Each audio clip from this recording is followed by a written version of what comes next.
कर्नाटक में हुकूमत के जेर इंतजाम बस सर्विस के एक मुस्लिम ड्राइवर कम कंडक्टर को उस वक्त मुअत्तल कर दिया गया जब सोशल मीडिया पर एक वीडियो वायरल हुई जिसमें वो दौरान सफर बस रोक कर नमाज अदा करते हुए दिखाई दे रहा है।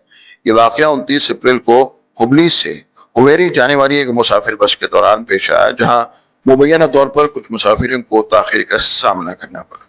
वीडियो में मज़कूरा मुलाजिम को बर्की में बस की सीट पर नमाज अदा करते हुए देखा जा सकता है, जबकि मुसाफिर इंतजार में बैठे नजर आते हैं। इस पर अवामी रद्द-ए-अमल सामने आया और हुक्काम ने फौरी कार्रवाई की है।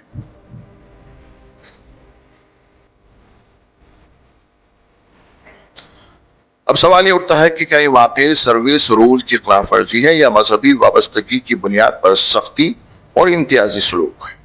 क्या किसी और मजहब से ताल्लुक रखने वाले मुलाजिम के साथ भी ऐसा ही सलूक किया जाता है या फिर मुस्लिम शनाख्त को निशाना बनाने का सिलसिला जारी है।